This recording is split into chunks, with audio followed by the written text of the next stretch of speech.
Efendim hoş geldiniz, sefalar getirdiniz. NTV ekranlarında bambaşka sohbetlerde yine bir aradayız. Güzel bir gün olsun diliyorum. Bugün yine güzelliklerden konuşacağız aslına bakarsanız. İki tane kıymetli konuğum var.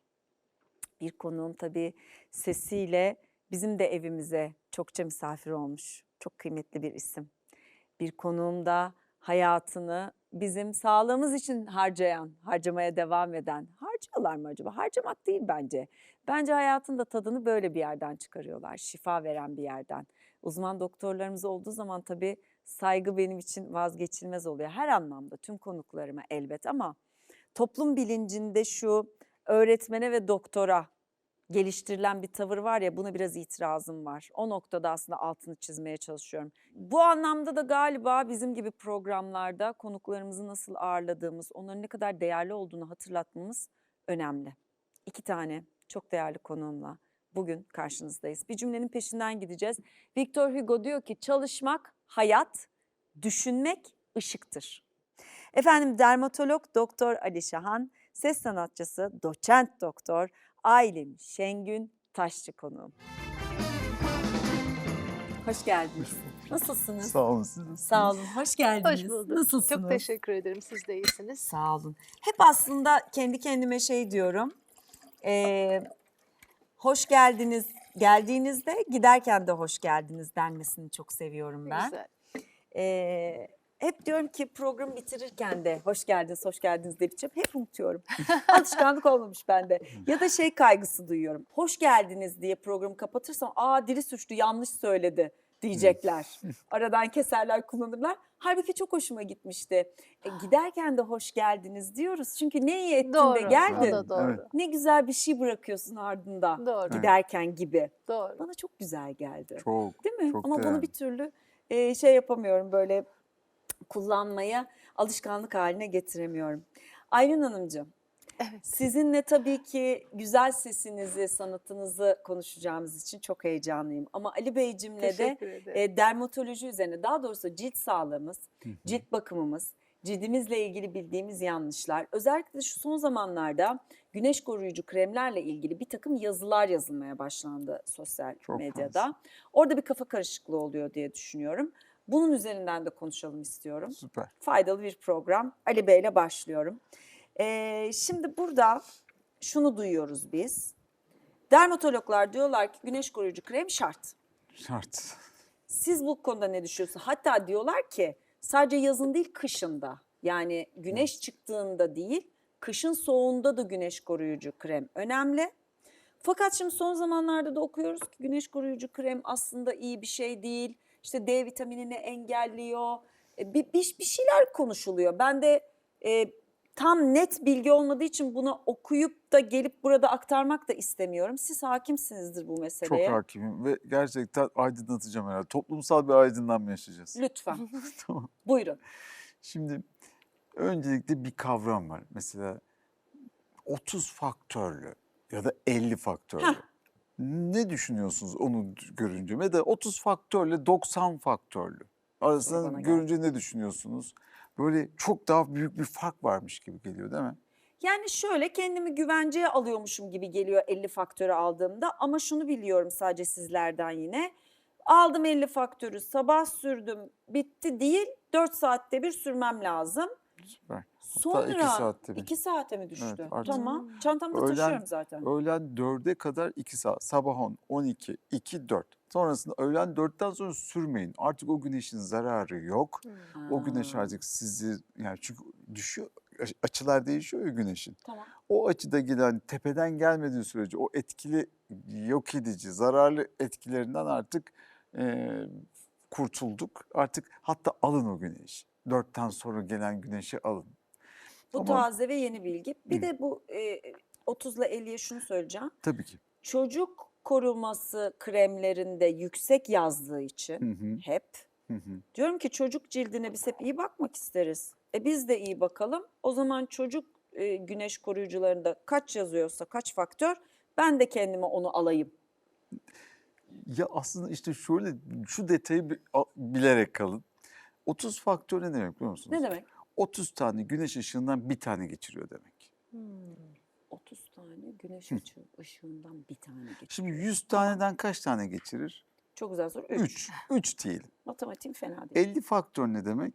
50 Ha. taneden bir tane geçiriyor. 100 taneden kaç tane geçirir? İki. 2. Aradaki fark %1. Peki niye çocuklarınki daha yüksek faktör? İşte çocuklarınki %1 bile değerli eğer düşünürseniz. İşte 99 faktör. Aslında maksimum %2'lik bir fark var. Şimdi öyle bir şey ki hani burada 30 faktörü tükaka, 50 faktörü mükemmel göstermek değil olay. Olay daha çok mineral filtreler kullanmak, daha az kimyasal filtreler kullanmak. Yani güneş koruyucunun içerisinde kimyasal filtre ne kadar fazlaysa o kadar faktör fazlalaşıyor mu? %1. Geç kimyasal filtrelerden kaçın. Çünkü değişik şeyler var. Hani onu sürüyoruz ama onlar artık toksik madde olarak birikebiliyor vücudumuzda diye böyle soru işaretleri var.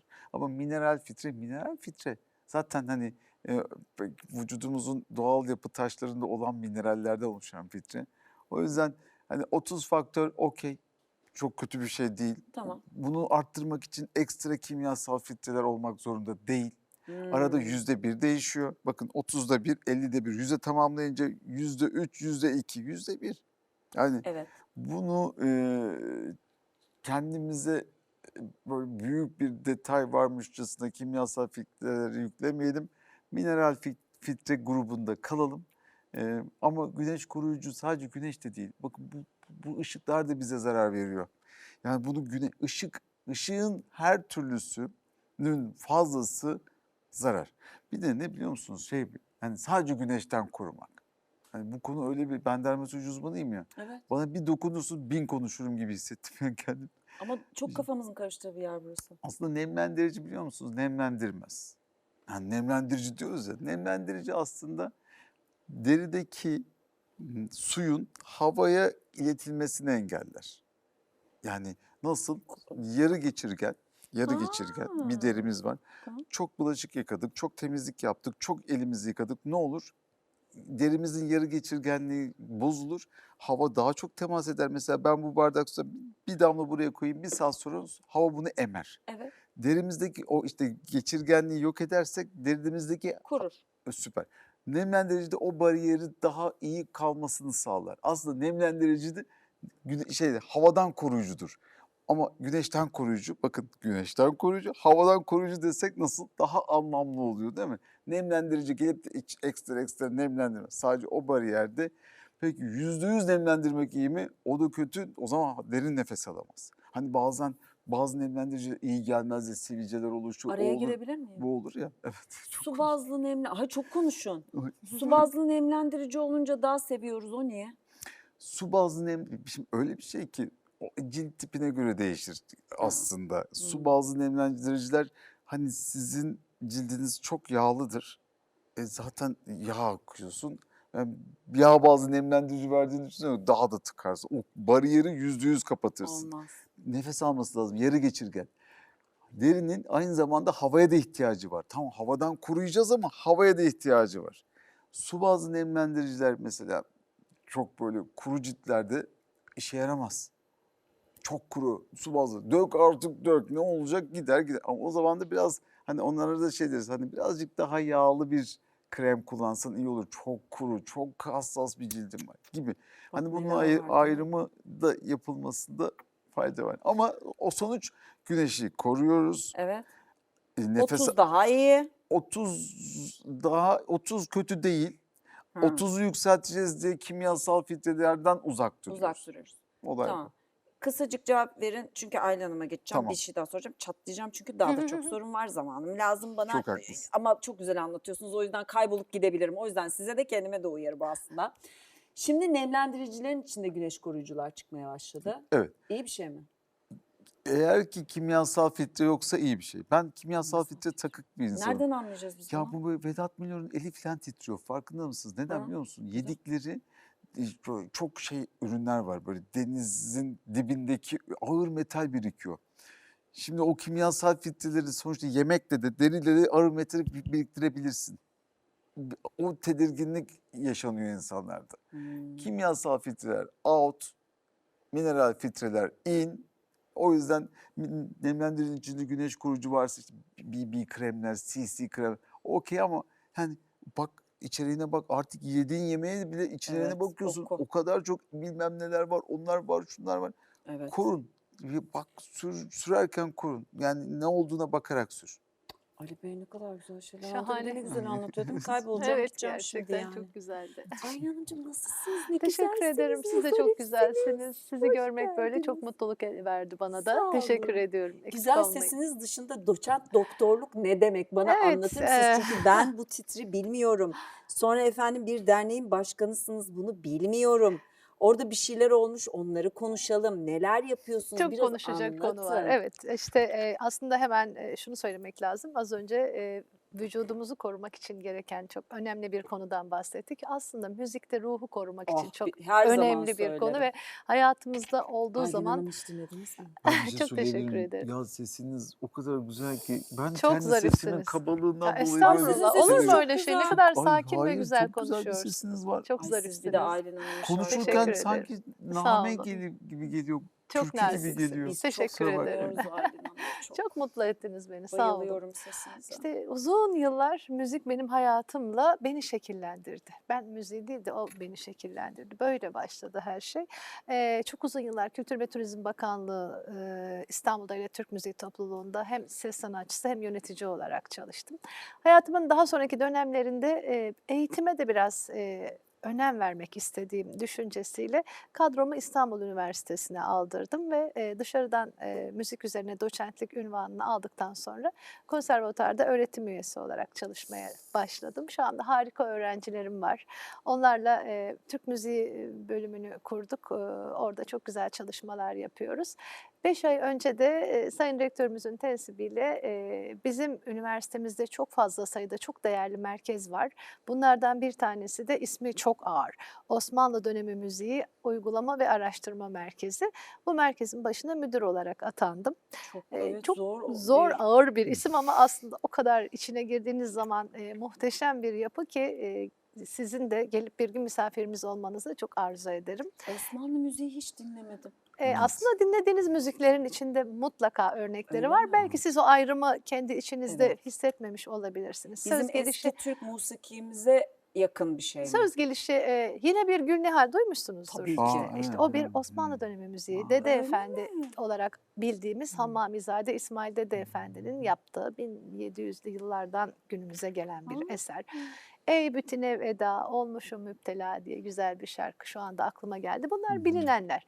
Biz bu dönem müziklerinin özellikle Cumhuriyet dönemine doğru yaklaştıkça yazılı kaynaklarımızın artmasının da etkisiyle bizde biriken konservatuarın kaynağı olan Darül Elhan dediğimiz kurumun bize yansıyan arşiv malzemeleriyle birlikte bir üniversitenin takdiriyle kurulan kurumda görev yapıyoruz. Çok değerli bir arşivimiz var. Müthiş. İçinde yüzlerce enstrüman ama içinde işte Sultan Abdülaziz'in lavtası var, Neyzen Tevfik'in neyi var, işte Abdülbaki Nasır Dede'nin neyi var. İnanılmaz bir nasıl söyleyeyim size inanılmaz bir koleksiyon ve onun yanında pek çok el yazması eserler. Onları şu anda koruyoruz, dijitalleştiriyoruz. Müze var mı?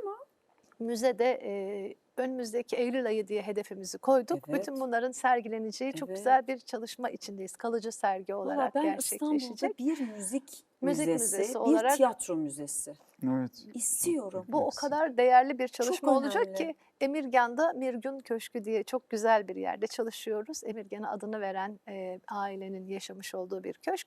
Orası şu anda üniversitemizin ve İstanbul Valiliğimizin desteğiyle yeniden restore ediliyor. Ve hemen arkasından müze çalışmalarını da noktalayıp Başlatacaksınız. gelenleri çok uluslararası düzeyde bir müze ile karşılamak istiyoruz. İşte Orada bir müze shop olacak, bir müze kafe olacak. Çok güzel protokoller hazırlıyoruz. Bir Türk Müziği İlkokulu var, bilir misiniz? Palet Türk Müziği İlkokulu. Türkiye'nin ilk Türk Müziği İlk defa İlkokulu. duyuyorum. Ve o okuldaki öğrencilerle biz bir protokol imzalayacağız okulun sahibiyle ve işte yöneticileriyle. İstanbul'da mı? İstanbul'da Bilal Erdoğan Beyefendi'nin YETEV'in çatısı altında çalışan bir kurum ve Yüce Gümüş dostumuzun yöneticiliğinde çok güzel işler yapıyorlar. Biz birikimlerimizi çocuklara aktaracağız. Onların bize destekleri olacak, kurumsal anlamda işte stüdyoları var vesaire. Güzel projelerle Türk müziğini küçük yaşa, gençlere de değil, küçük yaşlara aktarmak için ciddi bir çalışma içindeyiz. Güzellikler olsun Maşallah. diyelim. İnşallah. Ali